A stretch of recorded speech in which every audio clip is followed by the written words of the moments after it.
مزمل، آج عدالت میں ایک چیز تو واضح ہو گئی کہ وہ مذاکرات والی کہانی تو بالکل ختم ہے، لیکن سپریم کورٹ نے یہ ضرور کہا ہے چیف جسٹس نے کہ 14 مئی کا جو ہمارا حکم ہے، فیصلہ ہے، وہ وہیں ہے۔ تو کیا 14 مئی کا انتظار ہو رہا ہے کہ 14 مئی آ جائے گی تو اس کے بعد دیکھا جائے گا جی حکم پر عمل درآمد نہیں ہوا تو اب دیکھا جائے کہ کون قصوروار ہے؟ دیکھیں، اس پہ تو سپریم کورٹ نے یہاں تک کہہ دیا کہ مذاکرات کا دراصل ہم نے تو کہا ہی نہیں تھا، وہ تو پہلے سے ہی چل رہے تھے اور وہ ہماری ڈائریکشن پہ نہیں ہوئے، وہ پہلے سے ایک پروسیس تھا جس کو کنٹینیو کرنے کی بات شامل تھی اس کے اندر۔ لیکن اوورآل مجھے تو جو موڈ سوئنگ ہے وہ واضح دکھائی دے رہا ہے، اور جس طرح سے سپریم کورٹ میں جو پہلے سماعت ہوتی رہیں اس کیس کو لے کر وہ کافی ریڈیکل رہی ہیں۔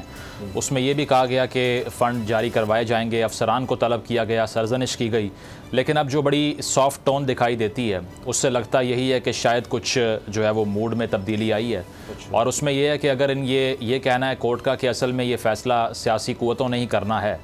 تو سیاسی قوتیں تو پہلے ہی سٹینڈ سٹل پہ ڈیڈ لاک پہ کھڑی ہوئی ہیں، کیونکہ وہ پہلے ہی مذاکرات کو جو ہے وہ ڈاؤن پلے کر رہی ہیں۔ نون لیگ کے اندر سے لوگ کہہ رہے ہیں ان کا فائدہ نہیں ہے، اور تحریک انصاف سپریم کورٹ میں رپورٹ دے چکی ہے کہ مذاکرات پہ کوئی پیش رفت نہیں ہوئی۔ اس کے علاوہ جو اسمبلیوں کی ڈیزولوشن کے حوالے سے بات ہے اس پر بھی تاریخ پہ کوئی ڈیولپمنٹ سامنے نہیں آئی۔ تو اگر یہ کہا جا رہا ہے کہ سیاسی قوتیں آپس میں خود فیصلہ کریں تو اس کا مطلب یہی ہے کہ یہ معاملہ ڈیڈ لاک کے ساتھ برقرار رہنے والا ہے۔ اور جس طرح سے کورٹ کے اندر آج جو سارے حقائق پیش کیے گئے اس میں جو کیس بنایا گیا ہے گورنمنٹ کی طرف سے وہ ابھی بھی وہی ہے کہ ہمارے پاس فنڈز نہیں ہیں، اور چونکہ IMF کا پروگرام مکمل نہیں ہو رہا تو جب ان سے سوال یہ ہوا کہ یہ پروگرام جو مکمل کرنا ہے اس کے بعد الیکشن جو ہے وہ گارنٹی ہوگا، اب اس میں ہرڈلز کیا ہیں کیا نہیں ہیں، تو اس میں جواب جو ہے وہ سامنے یہ آ رہا ہے کہ یہ آپ وزارت خزانہ سے پوچھیں، ہمیں نہیں پتہ۔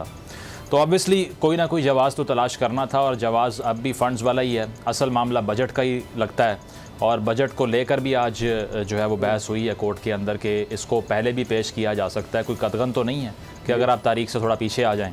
لیکن اوورآل اگر دیکھا جائے تو میں تو پیسمسٹ ہی ہوں اس صورتحال کو لے کے۔ مزمل، ایک تو یہ جو بجٹ کی بات ہے اس میں تو اب واضح ہو گیا کہ IMF کے ساتھ ڈسکشن ہوگی، بجٹ ان کو دکھانا پڑے گا اور اس کے بعد پھر وہ آگے معاملات چلیں گے، تو وہ تو وہیں کا وہیں ہے۔ بجٹ شاید جلدی بھی اگر آ جائے تو IMF کی شرائط کے باہر نہیں ہو سکتا۔ دوسرا یہ کہ جو آپ بات کر رہے ہیں وہ بالکل درست ہے، یہ سب باتیں ہوئی، لیکن ساتھ یہ بھی تو کہا گیا کہ آئین کی دوسری شقیں بھی ہیں جو عمل درآمد کے حوالے سے ہیں، پھر ہمیں ان کو دیکھنا ہوگا، اور ایگزیکٹو کا کام ہے، یہ نہیں ہو سکتا کہ سپریم کورٹ کوئی حکم دے اور اس پر عمل درآمد نہ ہو۔ تو اس طرح کی باتیں بھی تو ہیں، تو کہیں نہ کہیں سپریم کورٹ وہ اشارہ بھی دے رہی ہے کہ توہین عدالت بھی ہو سکتی ہے۔ آئین کی دوسری شکلیں تو پھر یہی ہیں عمل درآمد کے حوالے سے، جس کا کہا گیا کہ عمل درآمد کروانے کے لیے بھی آئین میں آرٹیکلز ہیں، پھر ہم اس طرف جائیں گے، تو وہ بات بھی تو ہو رہی ہے۔ اس پر بھی پلان پہلے ہی تیار ہے گورنمنٹ کا، کیونکہ گورنمنٹ تو کہہ چکی ہے کہ کنٹیمپٹ کی کارروائی کی طرف اگر آپ آتے ہیں تو ہم آپ کو پارلیمان میں بلا لیں گے۔ تو جس طرح سے یہ بل پاس کروائے جا رہے ہیں جس کا آپ نے بھی ذکر کیا انٹرو کے اندر، تو وہ بھی پہلے کیلکولیٹ کر رکھا ہے انہوں نے کہ اگر ورسٹ کیس سینیریو میں سب سے برا کیس یہی ہوگا کنٹیمپٹ لگ جائے گی شہباز شریف صاحب کے اوپر، کیبنٹ کے وزراء کے اوپر لگ جائے گی، تو اس کے لیے بھی پلان بھی یہ ہے کہ اس میں پھر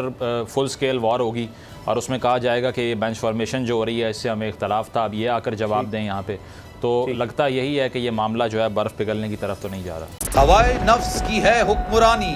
لٹیرا کر رہا ہے پاسبانی۔